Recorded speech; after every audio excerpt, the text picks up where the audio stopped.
Diz assim o texto de Mateus 5, 31 e 32. Também foi dito: aquele que repudiar sua mulher, dê-lhe carta de divórcio. Eu, porém, vos digo: qualquer que repudiar sua mulher, exceto em caso de relações sexuais ilícitas, a expõe a tornar-se adúltera, e aquele que casar com a repudiada comete adultério. Meus irmãos, tratar sobre divórcio é tratar a respeito de um assunto muito delicado. Sabemos, meus irmãos, que Deus foi o criador do casamento. Conforme as crianças vão desenhar, o primeiro casamento foi instituído por Deus. Homem e mulher os criou. Enquanto eles não haviam pecado, eles viviam um casamento perfeito, um casamento feliz, um casamento harmonioso. E essa harmonia era entre eles e Deus e entre um e outro. Porém, eles pecaram. E por causa disso, a maldição do pecado veio a toda a humanidade. Todos pecaram. Em Adão, todos somos pecadores. Por isso não existe nenhum casamento perfeito. Não existem maridos perfeitos, não existem esposas perfeitas, somos todos pecadores. E quando nos casamos, continuamos pecando. Levamos os nossos pecados para o casamento. E com isso, muitas vezes passamos por momentos dolorosos em nossos casamentos. Deus, Ele não deseja um casamento infeliz para nós, mas Ele também não deseja o divórcio. E por isso, ao tratarmos sobre esse assunto tão difícil, nós precisamos olhar para as Escrituras com atenção e com submissão, para nós vermos o que Deus ensina na sua palavra a respeito do divórcio. E esses dois versículos que nós lemos, nós vamos ver acerca daquilo que Jesus fala aqui no Sermão do Monte sobre o divórcio. Jesus falou sobre o divórcio mais outra vez, lá em Mateus 19, que a gente vai citar daqui a pouco. Mas aqui em Mateus capítulo 5, Jesus ele vai falar a respeito do divórcio no contexto do Sermão do Monte. Então nós temos, meus irmãos, já há alguns domingos exposto o Evangelho de Mateus. Nós entramos no capítulo 5, o conhecido Sermão do Monte. Vimos ali no começo do capítulo 5 o caráter dos discípulos. Eles são bem-aventurados porque eles vivem contra a cultura, eles têm uma cosmovisão diferente da cosmovisão do mundo, eles são diferentes e por isso eles são perseguidos. Nós vimos também a identidade dos discípulos. Os discípulos, eles são sal da terra, eles são luz do mundo, ou seja, os discípulos de Jesus, a igreja do Senhor, ela faz a diferença onde ela está.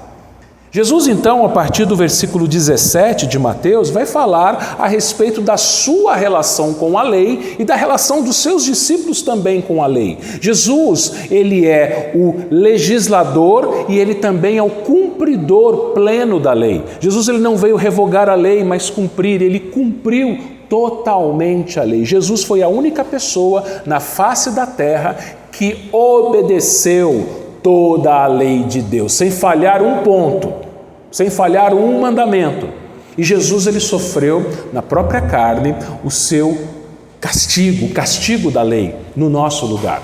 Jesus também disse que os seus discípulos, eles deveriam, a justiça dos seus discípulos deveria exceder em muito a justiça dos escribas e fariseus. Por quê? Os escribas e fariseus, eles eram as pessoas mais obedientes à lei. Mas eles obedeciam à lei confiando na sua própria justiça, nos seus próprios méritos.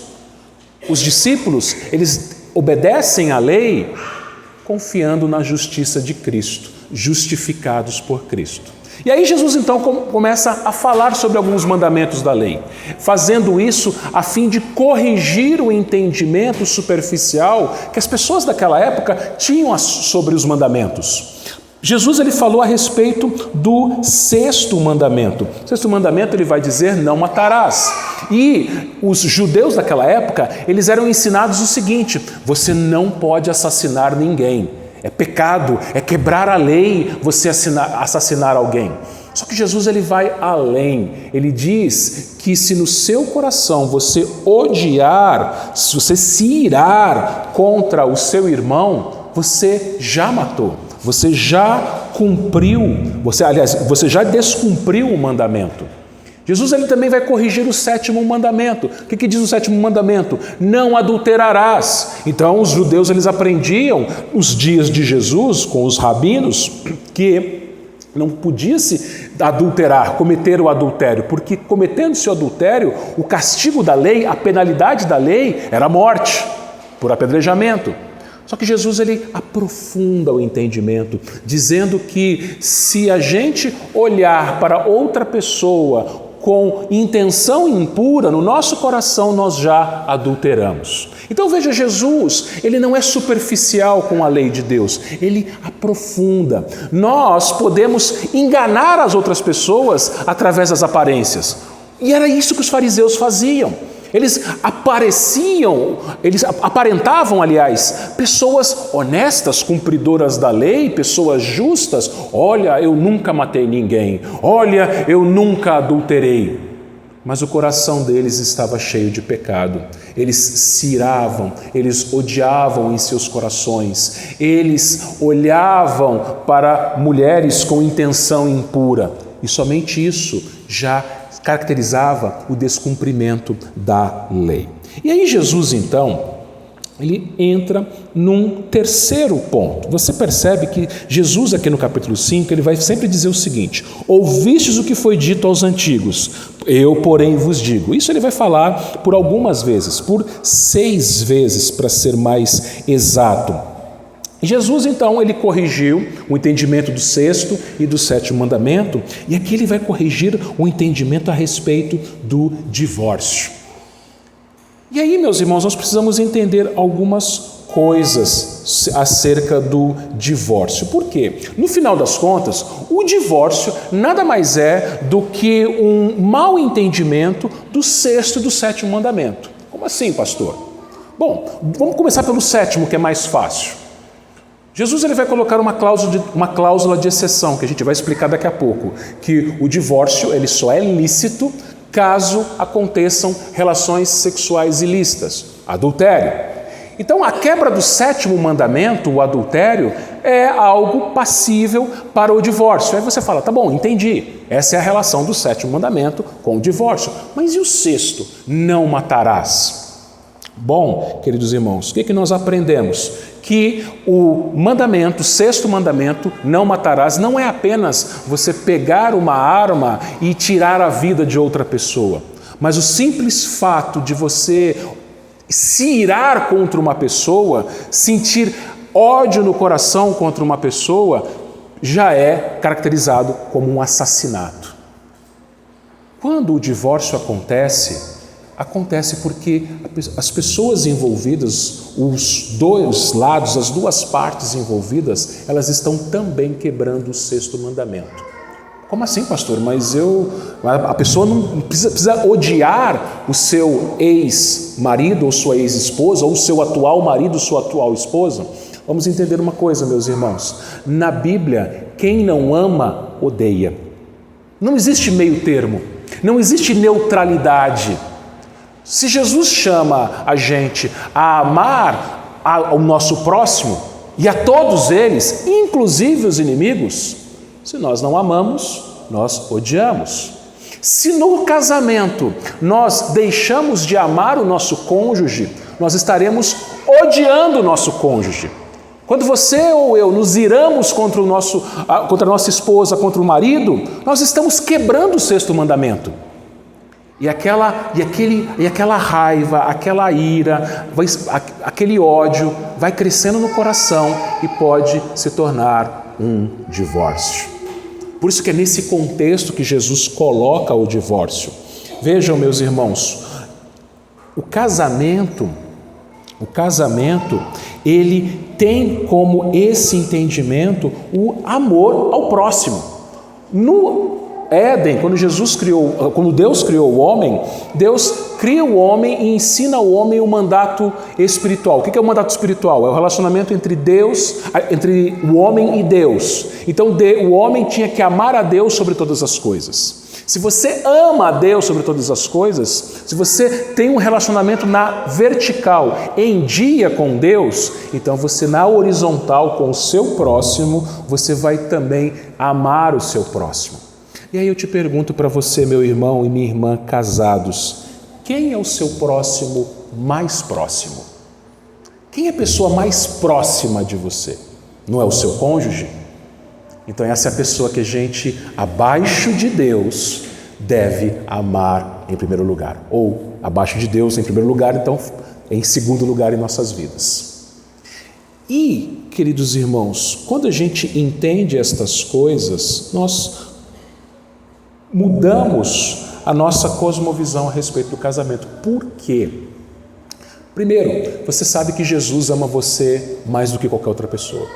Jesus, ele quer o melhor para a sua vida e para a minha vida. E ele quer melhor para o nosso casamento, no caso daqueles que são casados ou daqueles que ainda pretendem se casar. E Jesus aqui, meus irmãos, ele vai mostrar o seu ensino acerca do divórcio e do casamento. Vamos começar com o versículo 31, meus irmãos. Ele diz assim: também foi dito, aquele que repudiar sua mulher, dê-lhe carta de divórcio. Jesus ele está citando Deuteronômio 24, de 1 a 4. Moisés ali ele vai dizer que o divórcio era lícito caso o homem encontrasse na sua esposa alguma coisa indecente, alguma coisa que fosse indecente nela, ele poderia lhe dar uma carta de divórcio. Só que a gente não sabe exatamente o que era essa coisa indecente.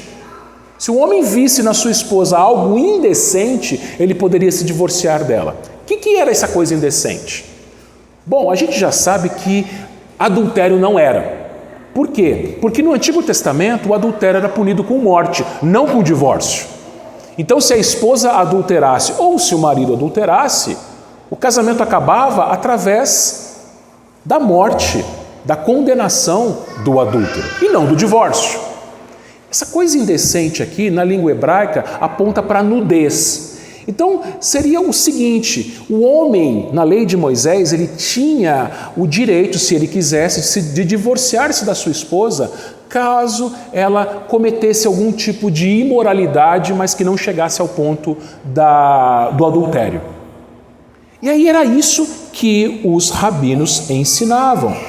O problema é o seguinte, que nos tempos de Jesus, eles escancararam essa tal coisa indecente. O que é uma coisa indecente? Os homens perguntavam para os rabinos. Qualquer coisa que não te agrade.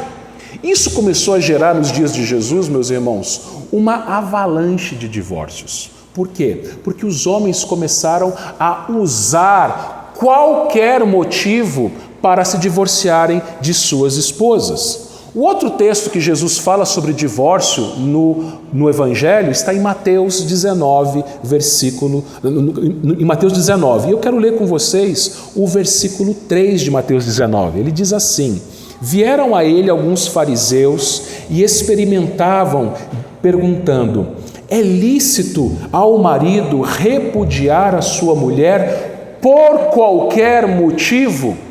O texto está aqui, né? A gente está fazendo o teste hoje, então está dando certo. Por qualquer motivo. Olha a pergunta, é um teste, é uma prova que os fariseus estão fazendo com Jesus. Por quê? Era esse o ensino corrente naquela época.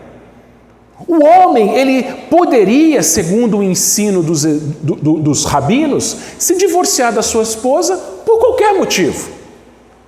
Então a esposa queimou o feijão, posso me divorciar dela. A esposa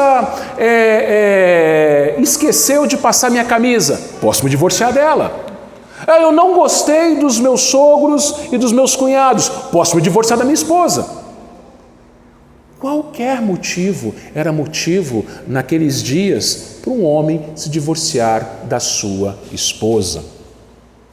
Era isso que estava acontecendo nos dias de Jesus, especialmente numa cultura em que as mulheres elas não eram levadas em alta conta. As mulheres naquela cultura bíblica, elas eram desprezadas, às vezes até pelos próprios maridos. Então a mulher não tinha muita vez, muita proteção, principalmente por essa má interpretação desse mandamento ou dessa lei de Moisés. Acontece, meus irmãos, que não era somente isso. Tinha uma parte financeira também envolvida. Por quê? Naquela época, quando uma mulher se casava com um homem, ela trazia para o casamento um dote financeiro. Ela trazia um valor em dinheiro, que era o dote. Quando havia o divórcio, se o divórcio fosse um divórcio lícito, então a mulher saía daquele casamento e levava com ela o dinheiro que ela trouxe. E ela podia se casar novamente. Está lá em Deuteronômio capítulo 24. As pessoas, naquela época, quando elas divorciavam, elas não ficavam sem se casar. As mulheres tinham que se casar novamente por questão de sobrevivência. Elas precisavam de um marido para sustentá-las. E os homens casavam-se novamente por quererem ter mais filhos. Porque quanto mais filhos, melhor era para os homens. Então o que acontecia? Se o divórcio era lícito, a mulher pegava aquele dote que ela trouxe no início do casamento e levava com ela. Agora, se o divórcio fosse ilícito, o marido que se divorciasse da esposa, ele tinha que pagar uma multa. Ele tinha que pagar um bom dinheiro para a esposa que estava indo embora, que ele estava se divorciando dela. Então o que acontece? O que acontecia era corrente nos dias de Jesus. Uma coisa que Moisés vai proibir lá no capítulo 24 de Deuteronômio. Acontecia o seguinte: um homem se divorciava da sua esposa. Ok, ela levava o dote com ela. Aí ela se casava novamente.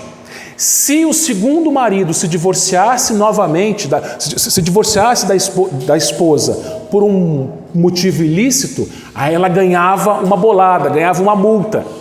Se o primeiro marido não poderia querer voltar com a primeira esposa, porque se ele fizesse isso, ele ia se beneficiar. Ele ia pegar de volta o dote da esposa e mais a multa do segundo marido.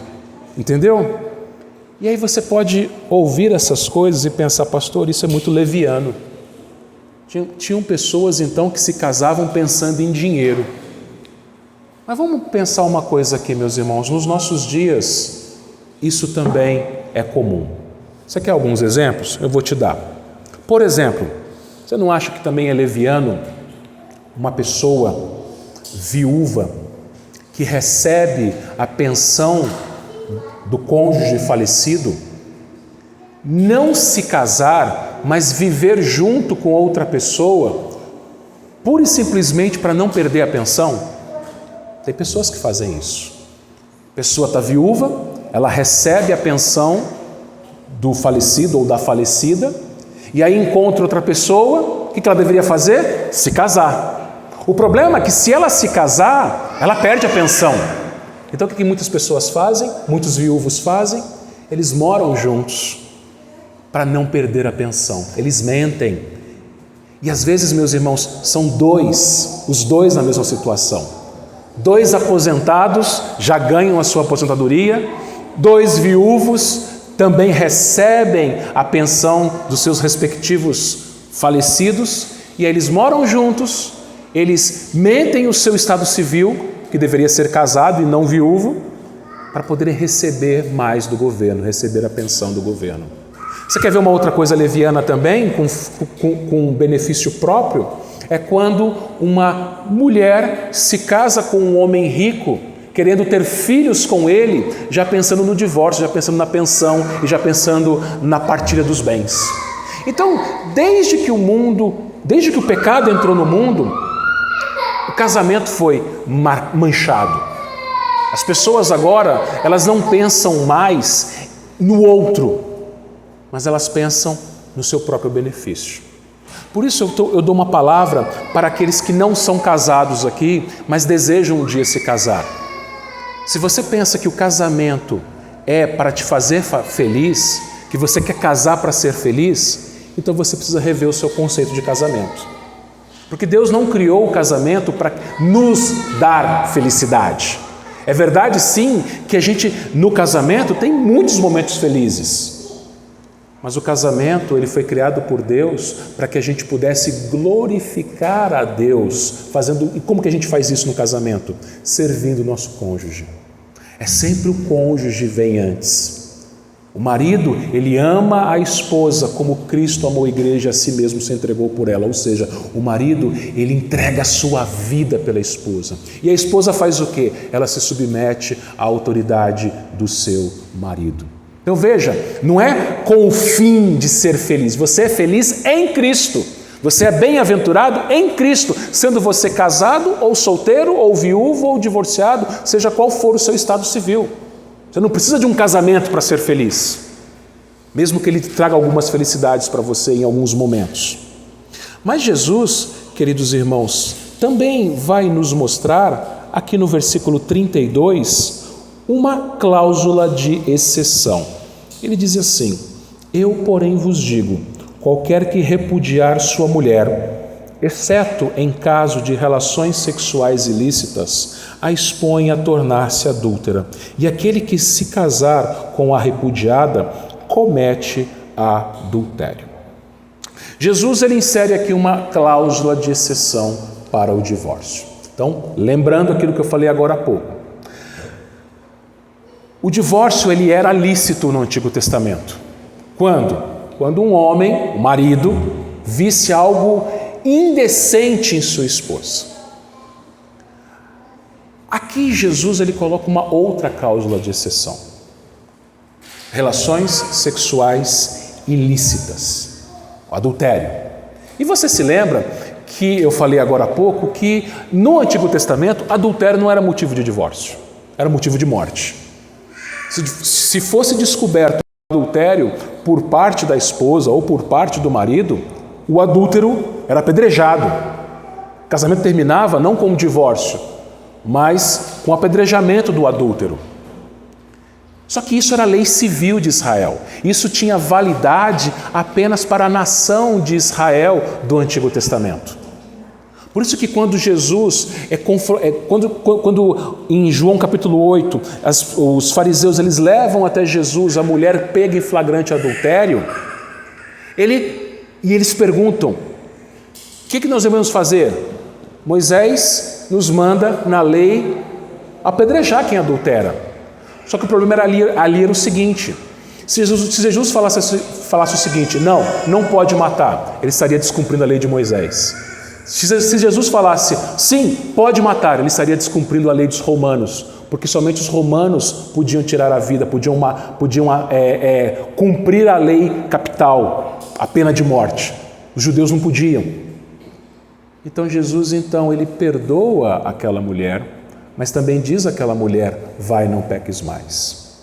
Jesus está nos ensinando aqui, meus irmãos, que existe um caminho melhor, apesar de ele colocar uma cláusula de exceção. Em Mateus 19, novamente, ele vai dizer que o divórcio foi colocado como lícito por Moisés por causa da dureza do coração humano. E aí ele permite também aqui essa cláusula de exceção pelo adultério por causa da dureza do coração. Então o que acontece? A Bíblia autoriza o divórcio em caso de adultério, mas esse não é o melhor caminho. Esse caminho apenas mostra a dureza do nosso coração. Se eu escolho o divórcio, e mesmo que eu tenha sido vítima de um cônjuge adúltero, eu estou apenas expondo que o meu coração é duro, que o meu coração não é perdoador, que o meu coração não é reconciliador. Por isso, meus irmãos, Deus, quando criou o casamento, Ele criou como uma união indissolúvel. Aquilo que Deus ajuntou, não separe o homem. O casamento ele deve ser até o fim da vida.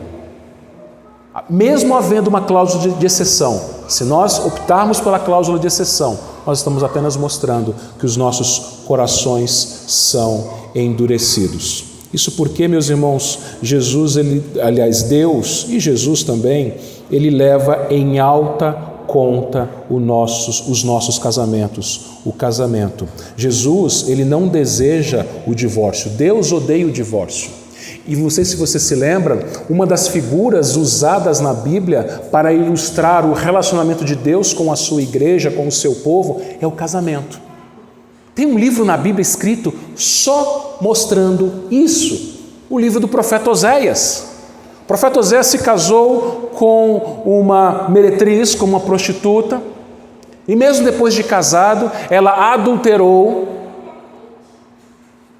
O que Oséias fez? Ele foi e comprou sua esposa adúltera, chamada Gomer, para que fosse sua esposa finalmente. Isso nos mostra, meus irmãos, que nós também adulteramos com Deus. O pecado da idolatria é comparado com o pecado do adultério. Quando nós somos idólatras, quando nós pecamos contra Deus, nós estamos idolatrando, nós estamos adulterando. E aí veja o seguinte, Deus te perdoa, não perdoa? Você peca contra Deus todos os dias, não peca? E Deus não te perdoa? É isso que Ele está ensinando, que o melhor caminho, mesmo que haja motivo para o divórcio, é sempre o perdão, a reconciliação. Tanto Moisés quanto Jesus, eles não incentivam o divórcio e eles não ordenam o divórcio. Mas eles dizem, olha, se, lá em Deuteronômio 24, é isso, se acontecer isso, exceto em casos de relações sexuais ilícitas. Por isso, meus irmãos, eu encerro dando algumas aplicações. Se você é casado e porventura o seu casamento esteja passando por momentos difíceis, porventura, como dizem, o amor se esfriou. Alguns dizem que o amor acabou, mas o amor de fato jamais acaba. Mas talvez você esteja no seu casamento passando por momentos complicados. Talvez você não ame o seu cônjuge como você amava no início. Talvez até tenha acontecido o adultério. Quem sabe vocês até estejam pensando no divórcio como uma possibilidade. Ou quem sabe vocês moram juntos, estão juntos debaixo do mesmo teto, mas não vivem mais como marido e mulher. Pense numa coisa, Deus é tão grande como nós acabamos de cantar, que Ele pode restaurar o seu casamento. Não existe pecado tão grande que o grande Deus não possa perdoar.